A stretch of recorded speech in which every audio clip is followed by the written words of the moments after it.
Assalamualaikum warahmatullahi wabarakatuh. Perkenalkan, nama saya Supriya, mahasiswa dari Fakultas Ilmu Kesehatan, Program Studi Kesehatan Masyarakat, Universitas Ibnu Khaldun.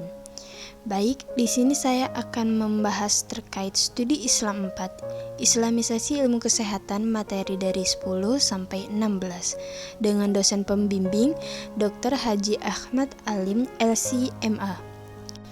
Baik, untuk mempersingkat waktu, di sini saya akan membahas materi ke-10 terkait kesehatan lingkungan. Kesehatan lingkungan adalah suatu kondisi lingkungan yang mampu menopang keseimbangan ekologi yang dinamis antara manusia dan lingkungannya untuk mendukung tercapainya kualitas hidup manusia yang sehat dan bahagia. Adapun isu terkait kesehatan lingkungan, isu-isu tersebut antara lain adalah yang pertama ada isu tentang perubahan iklim, yang kedua isu tentang kerusakan lapisan ozon, yang ketiga isu tentang kerusakan hutan, yang keempat isu tentang dampak dari limbah yang dihasilkan, yang kelima isu tentang dampak dari teknologi yang digunakan. Allah Subhanahu wa Ta'ala berfirman, Bismillahirrahmanirrahim. Zaharal fasadu fil bari wal bahri bima kasabat aydin na'asi liyuziqahum ba'dallazi amilu la'anahum yarji'un. Artinya, telah tampak kerusakan di darat dan di laut disebabkan perbuatan tangan manusia. Allah menghendaki agar mereka merasakan sebagian dari akibat perbuatan mereka, agar mereka kembali ke jalan yang benar. Quran Surat Ar-Rum Surat ke-30 ayat 41. Selanjutnya, salah satu tugas manusia dalam perspektif Islam, yakni manusia sebagai khalifatullah, itu mempunyai hubungan vertikal dan horizontal. Hubungan horizontal itu terdiri dari hablum minan nas, yang memiliki arti hubungan berbuat baik terhadap sesama manusia. Berkaitan dengan lingkungan, terdapat disiplin ilmu tersendiri yang dikenal dengan istilah ekologi. Ekologi merupakan ilmu yang mempelajari secara spesifik hubungan timbal balik antar makhluk hidup, manusia, dan lingkungannya. Adapun materi selanjutnya terkait kesehatan jiwa. Hakikat jiwa di dalam Al-Quran terdiri dari dua. Yang pertama, ada ruh, yang artinya merupakan urusan Allah Subhanahu wa Ta'ala. Jadi, kalau urusan ruh itu hanya Allah yang tahu. Yang kedua, nafs. Ketika ruh yang menyatu pada diri manusia itu disebut dengan nafs. Allah Subhanahu wa Ta'ala berfirman, Bismillahirrahmanirrahim, wa nafsi wa masawaha fa'alhamaha fujuraha wa taqwaha. Artinya, demi jiwa serta penyempurnaan ciptaannya, maka dia mengilhamkan kepadanya jalan kejahatan dan ketakwaannya. Quran Surat Asy-Syams ayat 7 dan 8. Baik, untuk yang berikutnya, menurut Imam Al-Ghazali, ada 4 perkara yang dapat membuat jiwa manusia menjadi kotor. Yang pertama, karena manusia terlalu mencintai dunia. Yang kedua, karena manusia terlalu bergantung pada makhluk. Yang ketiga, adanya gangguan dari bisikan syaitan. Yang keempat, manusia terlalu mengikuti hawa nafsunya. Tugas umat muslim adalah mendidik jiwa itu supaya menjadi takwa. Sungguh beruntung orang yang mentazkiyah atau mensucikan. Materi selanjutnya ada determinan kesehatan. Sehat di dalam Islam tidak hanya mencakup sehat secara fisik, akan tetapi sehat secara hati hingga lahir dan batin. Dalam perspektif Islam, terdapat faktor-faktor yang mempengaruhi status kesehatan seseorang. Di antaranya yang pertama ada perilaku, kedua lingkungan, yang ketiga keturunan, yang keempat pelayanan kesehatan, yang kelima faktor iman, dan yang keenam faktor ibadah. Baik, yang selanjutnya masih terkait determinan kesehatan ini. Semakin dalam keimanan seseorang dan semakin tinggi ibadah seseorang itu sangat berpengaruh terhadap kesehatannya. Karena ketenangan jiwa melalui iman dan ibadah akan memberikan pengaruh yang signifikan terhadap ketenangan jasadnya, terhadap kesehatan badannya. Seperti halnya ketika kita sholat. Ketika kita sholat, kita akan melakukan gerakan-gerakan fisik dari ujung kaki sampai ujung kepala. Dan semua otot-otot kita, bahkan tulang rusuk ataupun persendian kita juga akan ikut bergerak. Dengan adanya sholat ini, seseorang menggerakkan fisiknya sesuai dengan teori ilmu olahraga. Ini sangat menyehatkan bagi badan tentunya.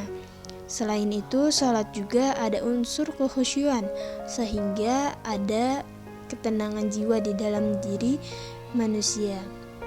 Oleh karena itu, ketika jiwa itu tenang, jiwa itu akan ada rasa bahagia, sehingga hal tersebut berpengaruh terhadap ketenangan jasad dan juga kesehatannya. Adapun doa untuk kesehatan badan, yakni doa afiyah. Artinya itu, ya Allah, aku memohon keselamatan di dunia dan akhirat.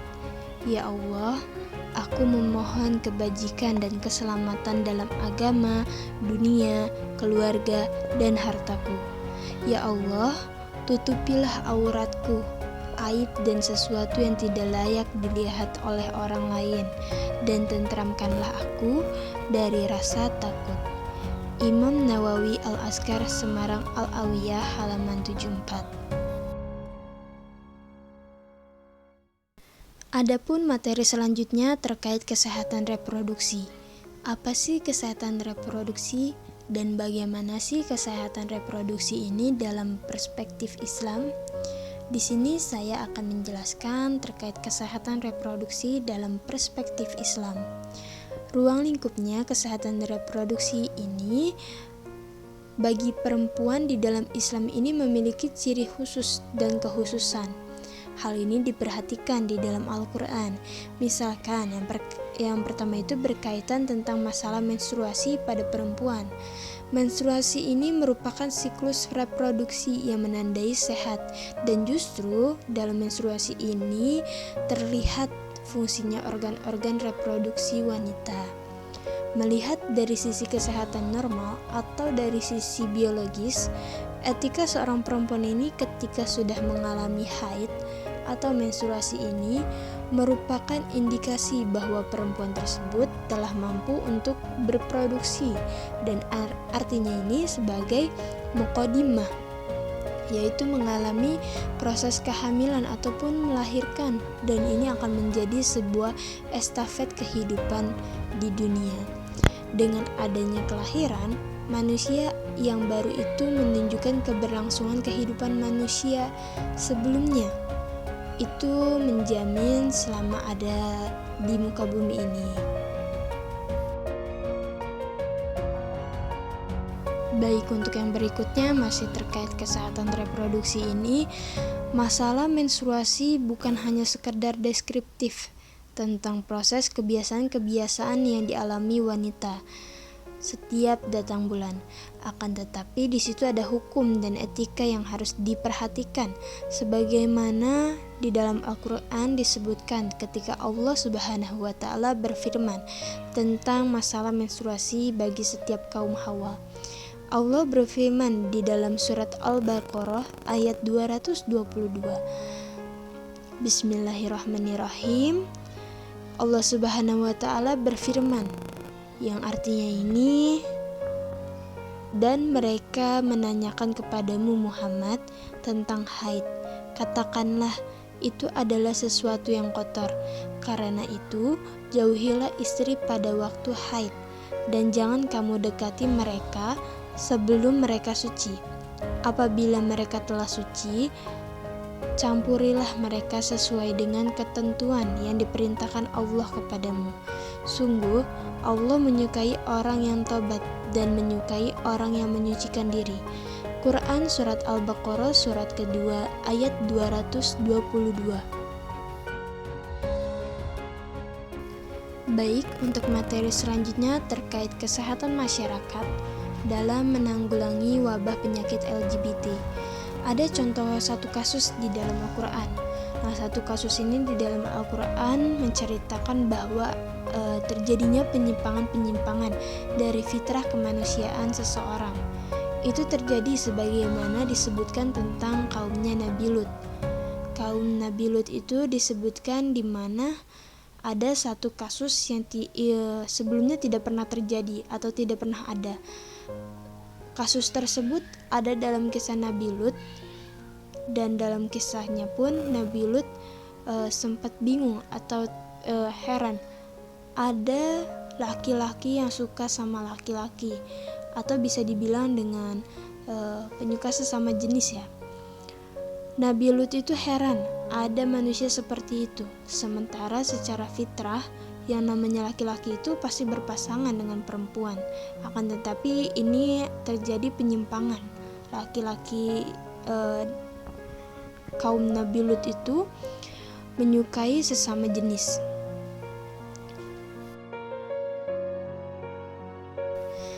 Terkait kisah Nabi Lut ini, Allah Subhanahu wa taala berfirman, Bismillahirrahmanirrahim. Qalu ya Lut inna rusulu rabbika la yasilu ilaika fa asri bi ahlika biqit'in minal laili wa la yalitafit minkum ahadun illa imra'atak innahu musibuha ma asabahum inna mau'idahumus subha afasahib subhu biqanib, yang artinya mereka para malaikat berkata, "Wahai Lut, sesungguhnya kami adalah para utusan Tuhanmu.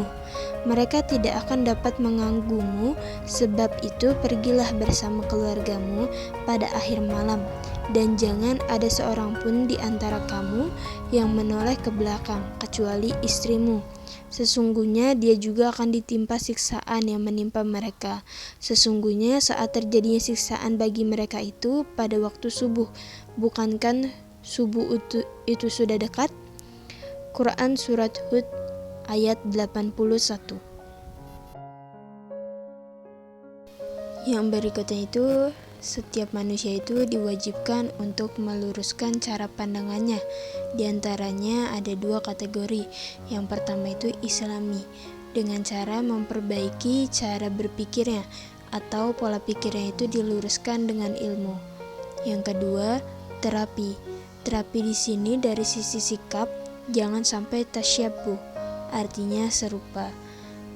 Nabi Muhammad SAW juga memberikan peringatan bahwasanya jangan laki-laki menyerupai dengan perempuan dan perempuan serupa dengan laki-laki.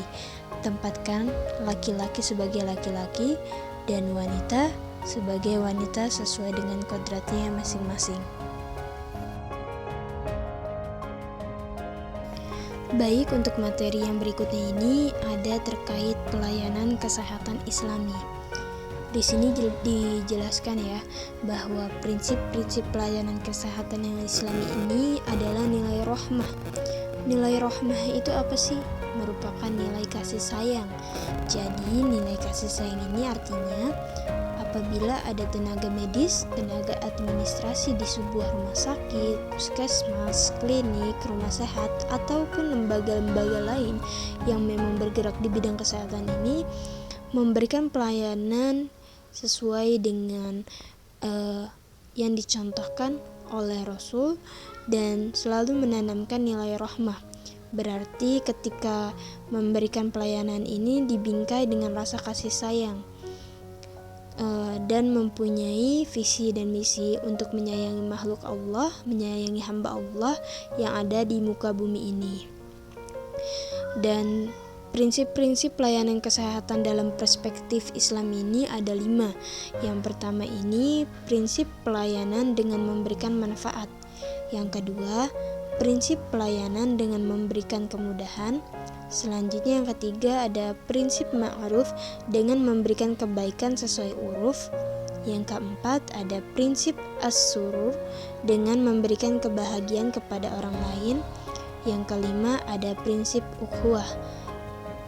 Prinsip ini merupakan sudah pernah diceritakan juga di dalam Al-Quran. Ini merupakan contoh dari Nabi, yaitu dengan menjalin silaturahmi. Selanjutnya, memberikan pelayanan kesehatan itu di dalam Islam itu sangatlah penting, dan baiknya pelayanan kesehatan itu tergantung dari respon masyarakat. Sebagai umat muslim, tentunya harus memberikan kasih sayang antar sesama umat, karena kasih ihsan merupakan salah satu kebaikan, dan sebaik-baiknya manusia itu adalah keperawatan yang islami, tertib, yakni maksudnya yang islami tertib ini sesuai dengan anjuran yang ada di dalam Al-Quran. Ketika kita meringankan beban dari seseorang yang sedang sakit, maka pelayanan kesehatan itu menjadi amal bagi kita, umat muslim. Baik, untuk materi selanjutnya ada islamisasi masyarakat.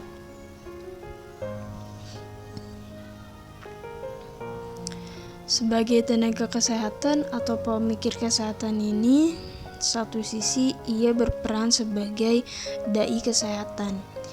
Dai kesehatan ini memiliki peran melalui kesehatan sebagai umat muslim. Kita juga sedang berdakwah serta mengajak orang dengan memperbaiki akhlak. Kita harus mencerminkan diri sebagai orang yang berakhlak, khususnya di saat kita memberikan pelayanan kepada masyarakat. Kita tunjukkan akhlak yang baik itu kepada masyarakat bagaimana. Hal yang pertama kali dilihat oleh pasien itu atau masyarakat, yang pertama kali itu dilihatnya itu dari akhlaknya. Jadi ketika bermuamalah dengan masyarakat itu, yang pertama kali dilihat mereka itu adalah akhlaknya. Oleh karena itu Nabi SAW merupakan suri tauladan. Beliau menjadi contoh teladan yang baik bagi umat muslim, dan wajib setiap umatnya mengikuti beliau. Karena sebaik-baiknya manusia itu yaitu yang berakhlak sesuai dengan ajaran Nabi Muhammad SAW.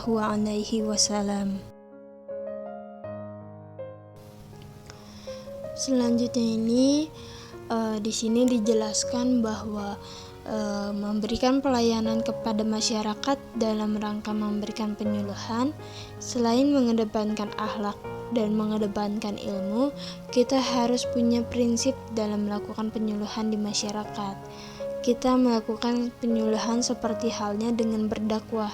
Kita harus selalu punya keinginan kuat untuk bagaimana menyelamatkan, menyehatkan, dan menjadikan orang, khususnya umat muslim, sebagai komunitas yang kelak akan menjadi wilayah di dalam peradaban sendiri.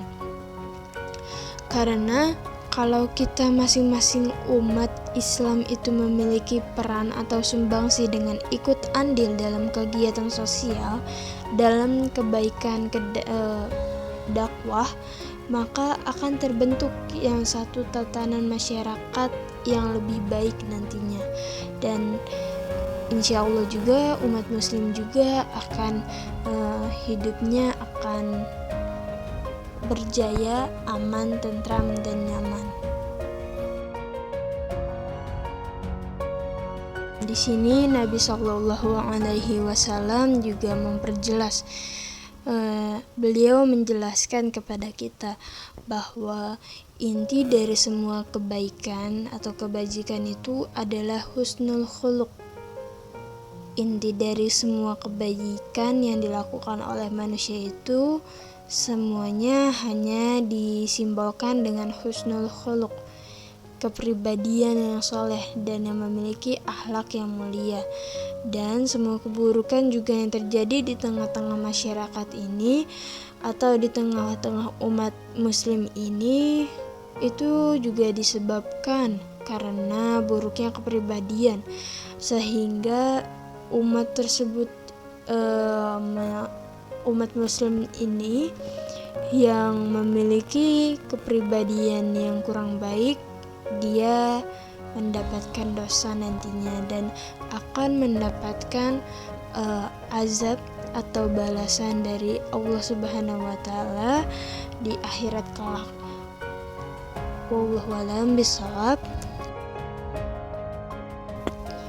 Sekian penjelasan atau pemaparan yang dapat saya sampaikan terkait materi Islamisasi ilmu kesehatan ini dari materi 10 hingga 16 yang ditugaskan untuk menjadi ujian akhir semester ini. Kurang lebihnya mohon maaf apabila saya ada perkataan yang kurang berkenan atau mungkin keliru. Saya minta maaf, kurang lebihnya minta maaf. Wabillahi taufiq wal hidayah. Wassalamualaikum warahmatullahi wabarakatuh.